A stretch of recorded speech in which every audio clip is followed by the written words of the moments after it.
Dios les bendiga, hermanos y hermanas. Vamos a orar en favor de la charla o de la exposición en este día. Oremos al Señor. Amante Padre, Dios del cielo y de la tierra, me humillo y me arrepiento de todos mis pecados. Te doy gracias, Padre, por la oportunidad gloriosa que nos das de poder leer tu palabra, explicarla y aplicarla a nuestras vidas. Rogamos que tu Espíritu Santo tome control de esta parte y cada persona que tenga la oportunidad de escuchar esta exposición sea edificada. Rogamos que tú intervengas abriendo nuestro entendimiento para comprender y entender y pongas en cada uno de nosotros ese espíritu dócil para someternos a tu palabra que es viva y eficaz y que descubre las intenciones de nuestros corazones. Nos entregamos a ti, Señor, sé con tu siervo en este día y que al exponer tu palabra sintamos todos tu presencia. En el nombre de Cristo Jesús te lo rogamos. Amén. Agradezco a Dios por permitirme la oportunidad de traerles un tema bajo el título La comunión íntima de Dios con sus amigos. El objetivo de esta exposición es conocer los estándares que Dios pone a sus amigos para tener una comunión estrecha con Él. Esta exposición estará siendo guiada por 4 encabezados principales. 3 de ellos en formas de preguntas y una aseveración final. Las preguntas son las siguientes. ¿Existe algún requisito básico para ser amigo de Dios? ¿Cómo llegar a ser amigo de Dios? ¿Cómo podemos ilustrar la comunión íntima de Dios con sus amigos? Estas son preguntas que algunos de nosotros pudimos preguntarnos al leer en la Biblia la vida de los siervos de Dios que tuvieron una estrecha comunión con Dios. Y al final de esta exposición veremos la aseveración final que expresa que los amigos con revelación íntima del Señor disfrutan de la más perfecta comunión con Dios. Es mi deseo que en el transcurso de este tema Dios ilumine nuestras mentes y entendimiento para que podamos ver cómo es la comunión íntima de Dios con sus amigos. El objetivo de esta exposición persigue que nosotros logremos un crecimiento espiritual en la presencia de Dios que afecte tanto nuestra vida interior como nuestra vida exterior. Por ejemplo, los fariseos recibieron de parte de Cristo una censura grande por descuidar la vida interior. Ellos se preocupaban por lo de afuera, le interesaba más a ellos el cómo eran vistos por los hombres que el estado propio de sus corazones. Sus corazones estaban cargados de odio, codicia, orgullo y malos pensamientos, mientras al mismo tiempo trataban de aparentar que estaban limpios de estas cosas. De ahí el reproche de Cristo en Mateo 23, versículo 26. Fariseo ciego, limpia primero lo de dentro del vaso y del plato, para que también lo de fuera sea limpio.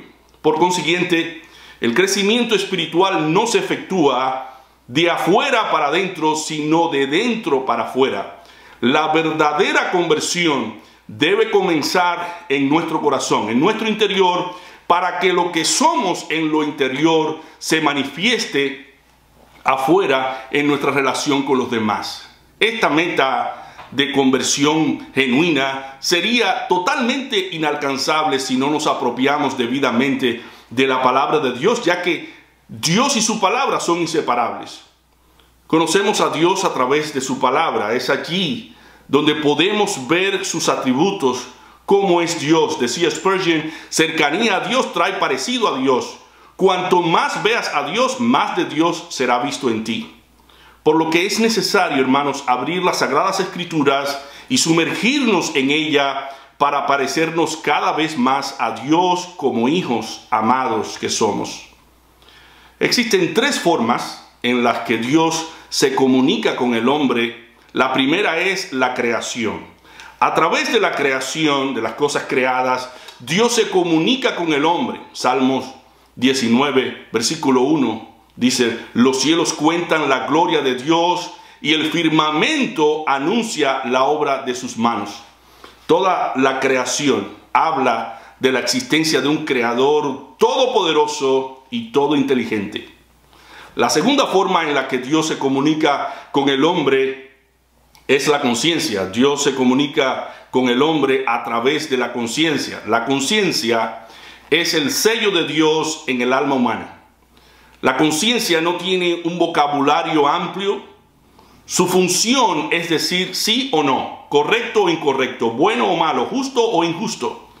Y aunque el hombre trate en ocasiones de omitir la voz de la conciencia es como una gota de agua capaz de quebrantar el corazón de piedra, el corazón endurecido. Algunos, por el peso de la conciencia, han entregado incluso hasta cosas robadas. Otros se han entregado a las autoridades después de cometer algún crimen. Dice Pablo en Romanos 2 que los gentiles, aunque no tienen ley, muestran la obra de la ley escrita en sus corazones, dando testimonio su conciencia y acusándoles o defendiéndoles sus razonamientos. Así que la conciencia tanto puede defendernos como acusarnos en dependencia de nuestro accionar. Sin embargo, aunque la creación y la conciencia son medios que Dios usa para persuadir y guiar la voluntad humana hacia el arrepentimiento y también la adoración a Dios, no son medios tan seguros como la palabra de Dios escrita. Los apóstoles pusieron el testimonio personal, no pusieron el testimonio personal por encima de la palabra de Dios. Pedro y los demás apóstoles fueron testigos oculares de la venida de nuestro Señor Jesucristo, y tanto Pedro como sus compañeros preponderan y exaltan el método más permanente, más seguro de Dios comunicarse con el hombre. Este es la palabra de Dios. Note las palabras del mismo Pedro en 2 de Pedro 1, del 16 al 21. Porque nos hemos dado a conocer la potencia y la venida de nuestro Señor Jesucristo, siguiendo fábulas por arte compuestas, sino como habiendo con nuestros propios ojos visto su majestad, porque él había recibido de Dios Padre honra y gloria, cuando tal voz fue a él enviada de la magnífica gloria: este es el amado Hijo mío, en el cual yo me he agradado. Y nosotros oímos esta voz enviada del cielo cuando estábamos juntamente con él en el Monte Santo. Tenemos también la palabra profética más permanente, a la cual hacéis bien de estar atentos, como a una antorcha que alumbra en lugar oscuro, hasta que el día esclarezca y el lucero de la mañana salga en vuestros corazones. Entendiendo primero esto, que ninguna profecía de la Escritura es de particular interpretación, porque la profecía no fue en los tiempos pasados traída por voluntad humana, sino los santos hombres de Dios hablaron siendo inspirados por el Espíritu Santo. Pedro dice que la palabra más permanente, otras versiones dicen más segura, es la que Dios inspiró. Esta palabra no es de interpretación privada. Los hombres que escribieron la Biblia no pusieron en ella sus deseos, sus opiniones, sino escribieron lo que hablaron siendo inspirados del Espíritu Santo. Por consiguiente, el método más seguro, más permanente para tener una estrecha comunión con Dios es su palabra escrita. El testimonio personal es importante, no lo olvidemos, pero mayor es la palabra de Dios porque ella es más segura. Ella transmite cuál es la voluntad de Dios, cuáles son los pensamientos de Dios con relación a nosotros y el propósito incluso de la existencia humana. ¿Para qué estamos aquí? Si queremos hacernos amigos de Dios, no lo podemos lograr a menos que meditemos de día y de noche en su palabra y nos propongamos ponerla por obra. De ahí deviene la base bíblica que estará guiándonos en esta exposición. Deuteronomio 6, del 4 al 9. Oye Israel, Jehová nuestro Dios, Jehová uno es. Amarás a Jehová tu Dios de todo tu corazón y de toda tu alma, con todo tu poder. Y estas palabras que yo te mando hoy estarán sobre tu corazón y las repetirás a tus hijos y hablarás de ellas estando en tu casa y andando por el camino y al acostarte. Y cuando te levantes, y has de atarlas por señal en tu mano y estarán por frontales entre tus ojos, y las escribirás en los postes de tu casa y en tus portadas. La intención de Dios es que su palabra penetre, profundice en la vida de toda persona que tiene comunión con Él, porque la palabra de Dios es verdad. Decía John Hus, cristiano, busca la verdad, escucha la verdad, aprende la verdad, ama la verdad, habla la verdad, adhiérete a la verdad y defiende la verdad hasta la muerte. Porque la verdad os librará del pecado, del diablo y de la destrucción del alma. Y finalmente de la muerte eterna, que es la separación eterna de la gracia de Dios y del gozo de la salvación. Esta palabra debe ser repetida, hermanos, y hablada constantemente en los contextos enumerados en las Escrituras y en todo el espectro de nuestra vida humana. Note las célebres palabras del salmista en el Salmo 1. Dice el salmista: bienaventurado el varón que no anduvo en consejos de malos, ni estuvo en camino de pecadores, ni en silla de escarnecedores se ha sentado. Antes en la ley de Jehová está su delicia, y en su ley medita de día y de noche. Y será como el árbol plantado junto a corrientes de aguas, que da su fruto a su tiempo, y su hoja no cae, y todo lo que hace prosperará. La actitud justa del justo, de no andar en consejos de malos, ni en caminos de pecadores, ni de sentarse en silla de escarnecedores, deviene de tener presente la palabra de Dios y deleitarse en ella de día y de noche. Por tanto, leer y meditar en la palabra regula el comportamiento humano y asegura los frutos buenos. Meditar en la palabra en este contexto significa también leerla en alta voz o en forma de susurro para nosotros mismos. Léele a tu alma la palabra de Dios para que aprenda consejos sabios. Tú y yo debemos leernos esa palabra de forma audible para que nuestra alma se empape de Dios, aprenda mandamientos, promesas, historias aleccionadoras. Esa palabra es poderosa para mantenernos alejados del pecado que interrumpe nuestra comunión con Dios. Como dijera alguien, la Biblia nos mantendrá alejados del pecado y el pecado nos mantendrá alejados de la Biblia. Nuestra cercanía, hermanos, a la palabra de Dios, el exponernos a esa palabra de día y de noche nos mantendrá alejados del mal. Por eso el salmista compara la vida del que medita en la ley de Dios de día y de noche con un árbol que está plantado junto a corrientes de aguas, que da su fruto a su tiempo y su hoja no cae, y todo lo que hace prosperará. Este árbol plantado junto a corrientes de aguas es el prototipo de Adán y Eva cuando fueron plantados en el Edén, puestos en el Edén, antes de pecar. Todo era bendición y prosperidad. El propósito entonces de Dios es que en Cristo nosotros vayamos a esa bendición del principio. Teniendo en perspectiva el Salmo 1, nos podemos preguntar, ¿por qué no avanzamos en nuestro crecimiento espiritual? ¿Por qué no vemos los frutos de nuestro crecimiento espiritual?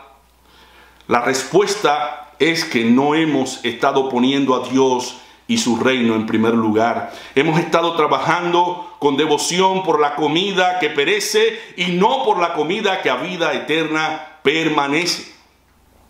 La comida que a vida eterna permanece es la palabra de Dios a través de la cual tenemos comunión íntima y estrecha con Dios. Por eso el fundamento de cada cristiano y de la iglesia es la comunión con Dios, y esa comunión tiene que ver directamente con nuestra alimentación espiritual de la palabra de Dios. La comunión con Dios no es originada básicamente por una obra humana, sino por el poder de Dios y de su palabra puesta en acción a través de nuestra fe en Dios. Cuando ponemos nuestra fe y confianza en Dios y en su palabra, la palabra de Dios produce frutos en nosotros. Dice la Escritura en Santiago 2:23, Abraham creyó a Dios y le fue contado por justicia, y fue llamado amigo de Dios. Antes que Abraham hiciese alguna obra justa, él fue justificado porque creyó a Dios. Cuando Dios le dijo que saliera de su tierra y de su parentela a la tierra que Dios le mostraría, Abraham creyó, y dice la Escritura que le fue contada esa fe por justicia. En otras palabras, la justicia de Dios fue puesta a la cuenta de Abraham. Dios no encontró allí otra justicia mayor que la suya propia para justificar a Abraham. La justificación es un término legal de juicio. Se produce o efectúa cuando se declara inocente a una persona que es culpable. Los pecados de Abraham fueron perdonados allí y Abraham fue justificado ante los ojos de Dios. Luego que Abraham fue justificado, entonces fue llamado amigo de Dios. Entonces la amistad de Dios con Abraham devino después de Abraham ser justificado. Sin embargo, la amistad de Abraham con Dios fue ganada por su fidelidad. La justificación no se puede ganar, pero sí la amistad con Dios, haciendo aquello que Dios nos ha mandado en su palabra. En ocasiones, Dios nos manda a hacer algunas cosas que no nos agradan mucho. Y ahí comienza la lucha, el principio de la obediencia. El amigo verdadero es el que hace lo que Él manda, lo cual es que amemos a nuestros enemigos, que oremos por quienes nos aborrecen, que bendigamos a los que nos ultrajan, que oremos por aquellos que nos calumnian, que demos de comer a nuestro enemigo y que ayudemos a llevar el doble de la carga que éste nos pida. Cuando nosotros conocimos a Cristo, nos dieron el derecho de ser hijos de Dios, pero no porque seamos hijos somos sus amigos. El título de hijo es gratis, así como la justificación. En cambio, el de amigo se gana. En nuestra vida cotidiana hay hijos que no son amigos de sus padres y hay quienes sí lo son, porque se lo han ganado al establecer una relación estrecha con sus padres. Esto nos lleva de la mano a la primera pregunta de hoy. ¿Existe algún requisito básico para ser amigo de Dios? Para ser amigo de Dios necesitamos, en primer lugar, hacer lo que Él nos manda en su palabra. El Señor busca dentro de su creación a hijos amigos. En el mundo, el término amigo se refiere a cualquier persona, pero para Dios no es así. El requisito básico para ser amigo de Dios es hacer lo que Él nos manda. Dice Cristo, vosotros sois mis amigos si hiciereis las cosas que yo os mando. En Juan 15, versículo 14. Jesús era amigo de su Padre y como tal oía de Él todo lo que habría de venir y ocurrir para darnos a conocer, no a cualquier persona, sino solo a sus amigos. Un beneficio de ser amigo de Jesús es que Él te contará cosas secretas que oyó de su Padre. En Juan 15, versículo 15 dice, ya no os llamaré siervos, porque el siervo no sabe lo que hace su Señor, mas os he llamado amigos, porque todas las cosas que oí de mi Padre os he hecho notorias. En segundo lugar, para ser amigo de Dios necesitamos creerle a Dios. Creerle a Dios.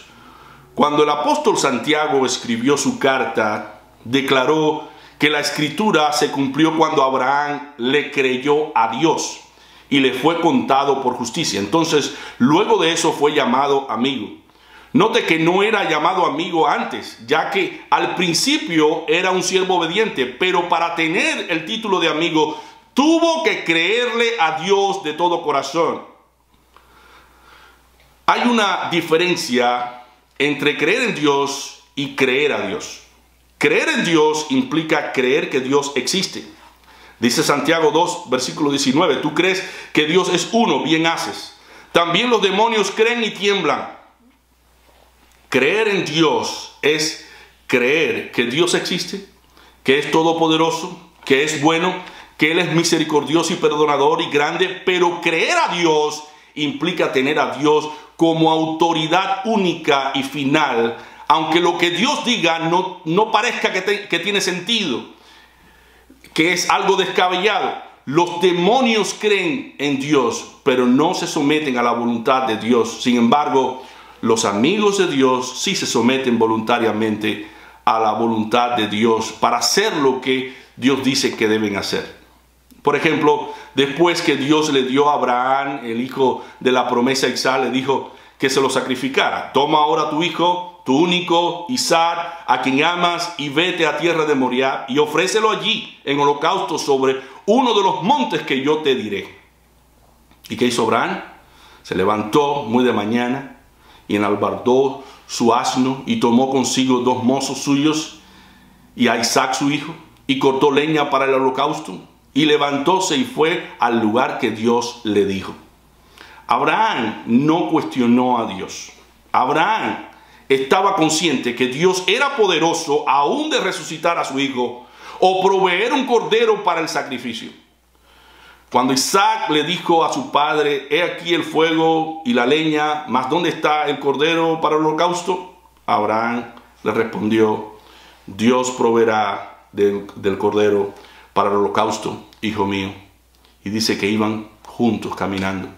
Abraham le creyó a Dios, hizo el altar, compuso la leña, ató a Isaac su hijo y púsolo en el altar sobre la leña. Cuando Abraham estaba ya casi para degollar a su hijo con su cuchillo, escuchó la voz del ángel de Jehová. Abraham, Abraham, no extiendas tu mano sobre el muchacho, ni le hagas nada, que ya conozco que temes a Dios, pues que no me rehusaste tu hijo, tu único. Entonces alzó Abraham sus ojos y miró, y he aquí un carnero a sus espaldas, trabado en un zarzal por sus cuernos. Y fue Abraham y tomó el carnero y ofreciólo en holocausto en lugar de su hijo. Abraham llegó a ser amigo de Dios. ¿Por qué? Porque creyó a Dios, porque se sometió a los propósitos de Dios. Aprendemos entonces aquí que la amistad con Dios no depende de las emociones. El corazón de Abraham emocionalmente pudo haber estado totalmente destrozado, aunque la Biblia no da detalles al respecto. Pero deducimos que las emociones no fueron superiores a las convicciones de Abraham. Abraham estaba aferrado a su fe, la fe que se somete a Dios. Hermanos, la amistad con Dios entonces depende de las convicciones. Debemos estar convencidos de que Dios es fiel a su palabra, aunque las circunstancias y la misma lógica contradigan las promesas de Dios. Andamos por fe, no por vista.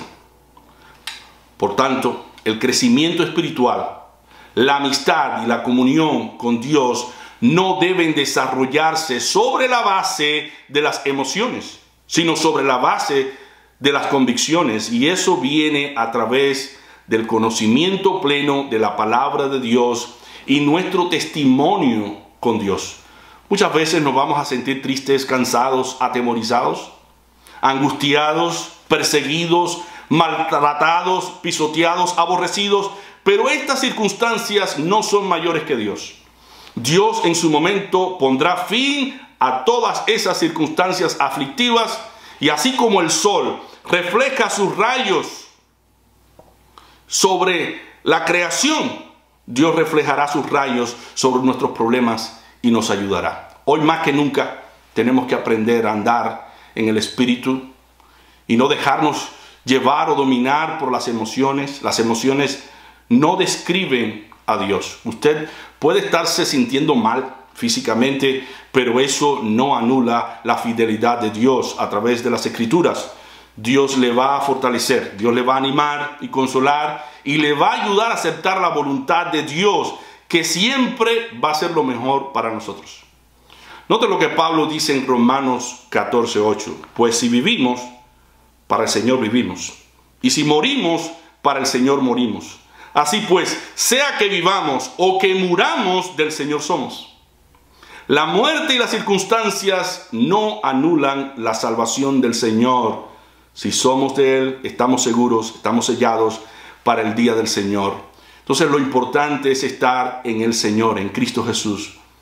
Por otro lado, el conocimiento bíblico debe desarrollar en nosotros la convicción de que Dios obrará con poder a nuestro favor a pesar de las circunstancias. Por eso el creyente, a pesar de sentirse aborrecido, perseguido, cansado, atribulado, sigue firme en el Señor, poniendo toda su confianza en Dios. Él sabe que Dios obrará y cumplirá sus promesas, que son fieles, que son verdaderas. Entonces, detallando concretamente aún más el tema, ¿cómo llegar a ser amigo de Dios? Bueno, caminando en amistad con Dios, caminando en amistad con Dios. Ya vimos que para ser amigos de Dios necesitamos hacer lo que Él nos ha mandado en su palabra y creerle a Dios. Pero ahora nos preguntamos, ¿cómo concretamente podemos llegar a ser amigos de Dios? La respuesta es caminando en amistad con Dios. El modo de caminar con Dios va a determinar nuestra amistad con Él. Por consiguiente, necesitamos en primer lugar rendición a Dios. Esto implica estar dedicado a las cosas de Dios para quedar amoldado a su mente y voluntad. Dios no tiene que amoldarse a mí, sino yo soy el que debo amoldarme a Dios. Necesitamos también, en segundo lugar, una comunión ininterrumpida con Dios. Dice Amós 3:3, ¿andarán dos juntos si no estuvieren de acuerdo? Tener comunión íntima con Dios, hermanos, implica estar de acuerdo con Él, con Dios, en todos los aspectos de la vida. Cristo, por ejemplo, lo ilustra con llevar su yugo. Cada uno de nosotros, para tener comunión ininterrumpida con Cristo, debemos ponernos su yugo y así caminar y aprender de Él. Por otro lado, para caminar con Dios, ¿qué más vamos a necesitar? Vamos a necesitar progresar continuamente en la vida espiritual. Caminar con Dios significa un creciente conocimiento de Él y sus atributos. Dios es amor, Dios es justo, santo, fiel, misericordioso, compasivo. A través de estos atributos, de los atributos de Dios, yo voy a aprender cómo es Dios y cómo yo debo comportarme en mi relación con Dios y con los demás. Otro modo de caminar con Dios es vivir en completa separación. Génesis 5:24 dice, caminó pues Enoc con Dios y desapareció porque le llevó Dios. Y Hebreos 11:5 dice, por la fe Enoc fue traspuesto para no ver muerte y no fue hallado porque lo traspuso Dios. Y antes que fuese traspuesto, tuvo testimonio de haber agradado a Dios. ¿Te imaginas a Enoc tomando parte en los placeres pecaminosos del mundo y parte de los placeres de Dios? Enoc caminó con Dios porque fue santo, como Dios es santo. Enoc vivió en santidad como Dios es santo. Por eso, otro modo de caminar con Dios es a través de una perseverancia inquebrantable. Enoc caminó con Dios durante 300 años, no una vez a la semana, tampoco unos minutos por la mañana o por la tarde, sino de continuo. Y en medio de todos los cuidados y pruebas de una vida normal, de familia, no era un ermitaño, tenía responsabilidades, pero en medio de sus responsabilidades estaba caminar siempre con Dios. Enoc tuvo una intensa satisfacción en Dios, como dice la Escritura, que tuvo testimonio de haber agradado a Dios. Otro modo de caminar con Dios es transmitiendo la voluntad de Dios a otros. Dios se agradó de Abraham porque él transmitiría a los suyos la voluntad de Dios. Dice Dios hablando de Abraham: porque yo lo he conocido, sé que mandará a sus hijos y a su casa después de sí que guarden el camino de Jehová, haciendo justicia y juicio, para que haga venir Jehová sobre Abraham lo que ha hablado acerca de él. Génesis 18, 19. Dios era amigo de Abraham. ¿Por qué? Porque sabía que Abraham haría lo que le había mandado. Esto es, que transmitiría a su descendencia lo que había recibido de él. El que es amigo de Dios escucha su palabra y la comparte con los suyos.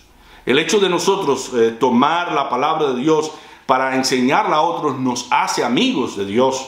Y es bueno que cada uno de nosotros recordemos la gran comisión en estos momentos. En Mateo 28, del 19 al 20. Por tanto, id y doctrinad a todos los gentiles, bautizándolos en el nombre del Padre y del Hijo y del Espíritu Santo, enseñándoles que guarden todas las cosas que os he mandado.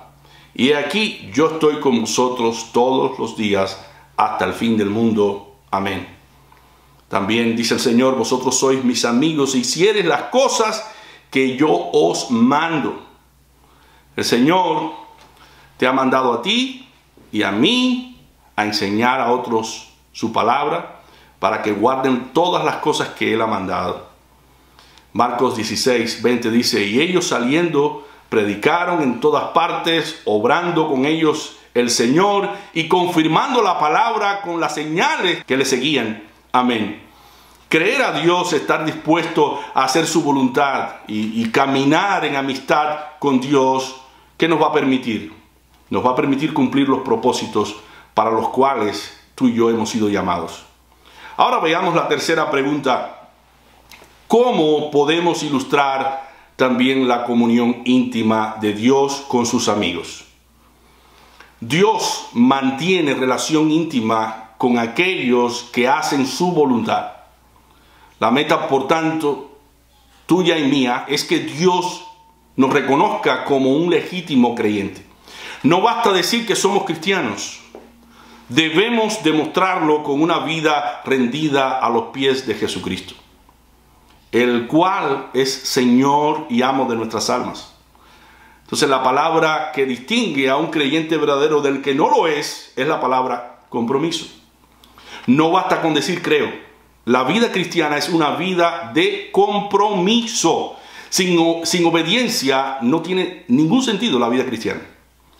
Dios no mantiene comunión íntima con creyentes descuidados y desobedientes a su palabra. Cristo es un ejemplo de comunión íntima con su Padre y un ejemplo de la comunión que supuestamente nosotros debemos tener con Él. Debemos cultivar una relación con Él. Dice Cristo en Juan 8:29, porque el que me envió conmigo está. No me ha dejado solo el Padre, porque yo lo que a Él agrada hago siempre. Por tanto, una de las cualificaciones básicas para que Dios tenga relación íntima con sus amigos es que ellos prefieran hacer la voluntad de Dios antes que la voluntad propia y al mismo tiempo sientan deleite en ello. Note lo que dice el Señor en Mateo 7, del 21 al 23. No todo el que me dice Señor, Señor, entrará en el reino de los cielos, mas el que hiciere la voluntad de mi Padre que está en los cielos. Muchos me dirán en aquel día: Señor, Señor, no profetizamos en tu nombre, y en tu nombre lanzamos demonios, y en tu nombre hicimos muchos milagros. Y entonces les protestaré: nunca os conocí, apartaos de mí, obradores de maldad. Aquellos creyentes que piensan que van directamente al cielo por el hecho de decir Señor, Señor, sin acompañar su fe con una vida de piedad y consagración a Dios, están autoengañados. Ellos serán condenados con el mundo en aquel día por Cristo. Aquel día, por no haber hecho la voluntad del Padre, serán rechazados. En esencia, ellos rehusaron entrar por la puerta estrecha y andar por el camino estrecho. Lo más vergonzoso a los ojos de Dios es que estos creyentes autoengañados pretendan hoy pasar por la puerta ancha y caminar por el camino ancho que lleva a la perdición y al mismo tiempo quieran tener a Dios como su Señor. Si en verdad queremos que Dios nos tenga como sus amigos, debemos hacer su voluntad, que es nuestra santificación y la evidencia palpable de que Él es nuestro amo y Señor. Cierto escritor bíblico dijo una vez: cuidado con fabricarte un Dios propio. Un Dios lleno de misericordia, pero no justo. Un Dios lleno de amor, pero no santo. Un Dios que tiene un cielo para todos, pero un infierno para nadie. Tal Dios es un ídolo tuyo, no es el Dios de la Biblia.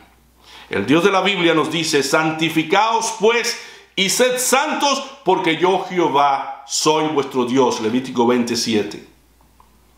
Al hacer la voluntad de Dios, hermanos, no solo nos convertimos en amigos de Dios, sino también en su familia. Esto dice el Señor en Mateo 12:50, porque todo aquel que hiciere la voluntad de mi Padre, que está en los cielos, ese es mi hermano y hermana y madre. En Mateo 12:50. El amigo verdadero es aquel que está dispuesto a sacrificar lo que más ama. Dios pone muchas veces a prueba nuestra fidelidad de amor, pidiéndonos aquello que más amamos, no para quitárnoslo, sino para saber dónde está nuestro corazón y devolvernoslo bendecido luego. Ahora bien, aparte de Dios tener a los creyentes que hacen su voluntad como sus amigos, nos demuestra que los amigos de Dios cuentan con un favor especial del Señor. Esto nos lleva de la mano a nuestro último aspecto a tratar, que es una aseveración. Los amigos con revelación íntima del Señor disfrutan de la más perfecta comunión con Dios. Aunque Jesús tenía 12 discípulos, tomó aparte solo a 3 de ellos porque eran sus amigos. Y después de 6 días Jesús toma a Pedro y a Jacobo y a Juan, su hermano, y los lleva aparte a un monte alto. Mateo 17:1. Entonces, hermanos, no nos conformemos con ser de la multitud o de los 70 o de los 12. Procuremos ser de los 3 que el Señor tomó aparte. Procuremos ser su amigo. Los únicos que vieron a Jesús transfigurado fueron sus 3 amigos íntimos: Pedro, Juan y Jacobo. Debemos anhelar tener comunión íntima con el Señor.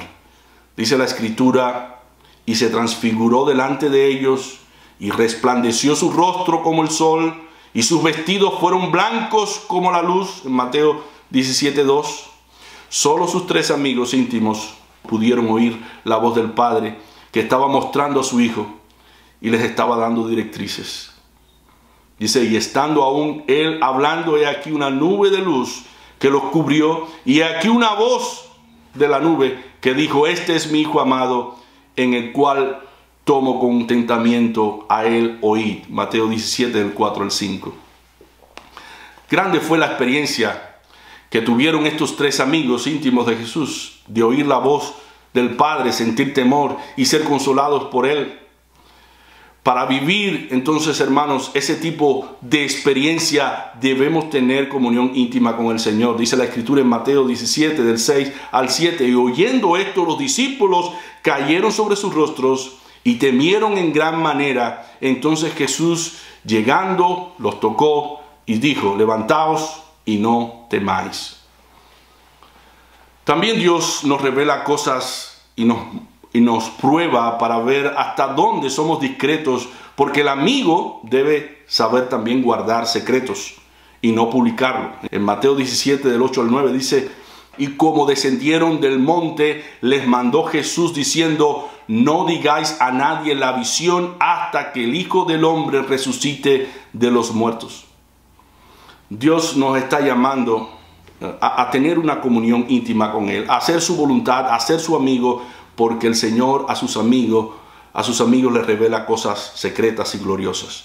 Por tanto, amigo, hermano, rompe con el pasado que te ha hecho daño y alejado de Dios para que puedas recibir lo que el Señor tiene para ti.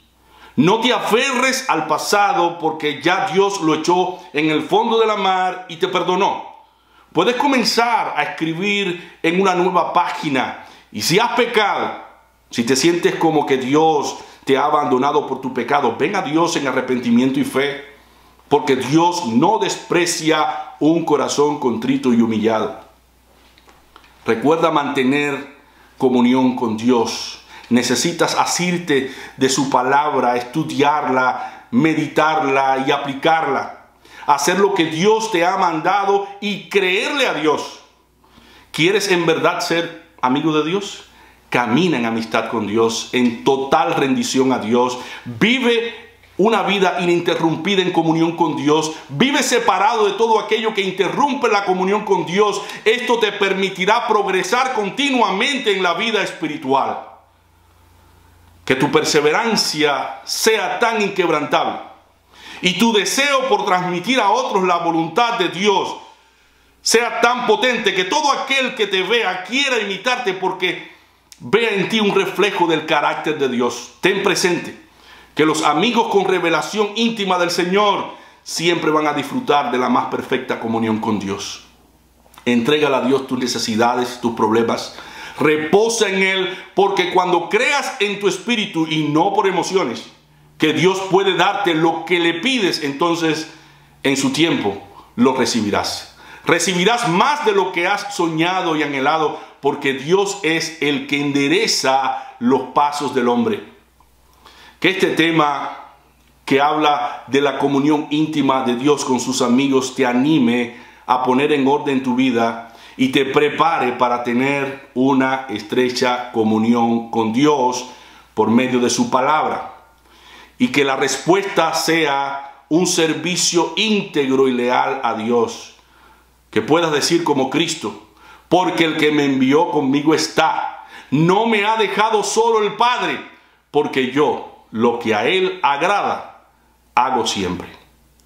Que Dios te bendiga. Vamos a orar. Amante Padre Celestial, oh Dios de los cielos, cuánta necesidad tenemos de ti, que te reveles plenamente a través de las Sagradas Escrituras a nuestras vidas y nos moldees a tu imagen, que ya no nos parezcamos a nosotros mismos, sino a Cristo Jesús, que podamos decir: con Cristo estoy juntamente crucificado, y ya no vivo yo, mas vive Cristo en mí. Y lo que vivo ahora en la carne, lo vivo en la fe del Hijo de Dios, el cual me amó y se entregó a sí mismo por mí. Oh Señor, cualquier cosa que esté torcida en nosotros, enderézala. Que tu palabra, cual martillo, derrumbe todo muro que se ha levantado en contra de tu soberanía y poder. Que quedemos rendidos a tus pies, humillados, arrepintiéndonos de todos nuestros pecados y de todas nuestras maldades.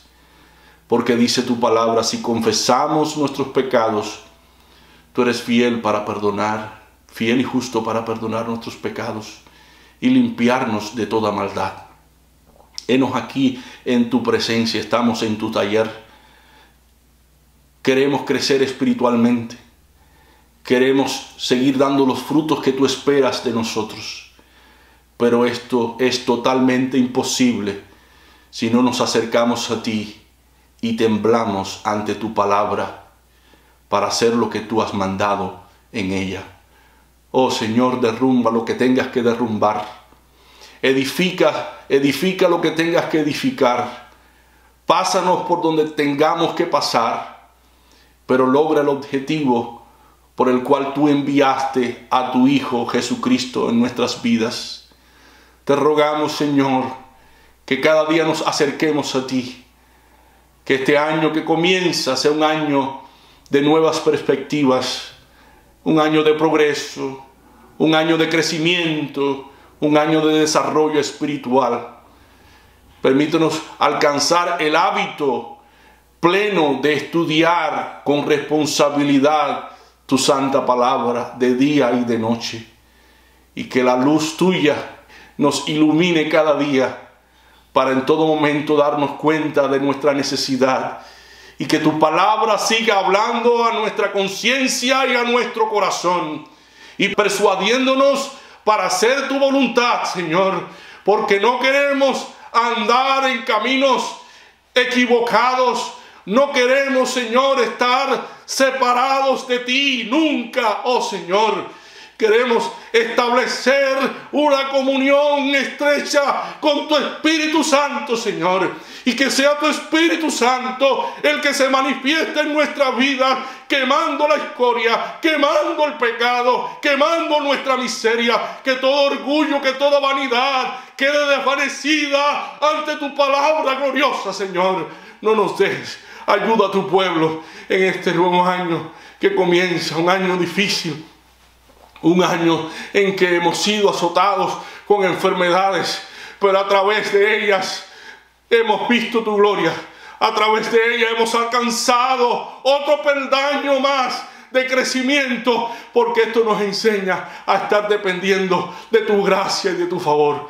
Gracias por tu palabra bendita. Gracias por comunicarnos tus consejos. Gracias, Señor. Toma tú la honra y la gloria, Señor, de nuestras vidas. Y haznos siempre instrumento en tus manos para hacer que muchos vengan al conocimiento de la verdad. Mira, oh Padre Celestial, los que están en oscuridad en estos momentos, los que están alejados de tu iglesia, de tu palabra, de la comunión. Mírales, Señor, quebrántales, tráeles con poder, y que tu palabra siga siendo predicada con denuedo y con poder, para que muchos vengan al conocimiento de la verdad y se sometan a ti. Porque lo más importante es que tú no solamente seas Salvador, sino que seas Señor y amo de nuestras vidas, y hagamos lo que tú quieres que hagamos. En el nombre de Cristo Jesús te lo pedimos. Y ahora te pedimos que tu mucho amor, la gracia y la paz de nuestro Señor y Salvador Jesucristo, la compañía y comunión del Espíritu Santo, el Consolador, sean con todos sus hijos, ahora y siempre. Amén.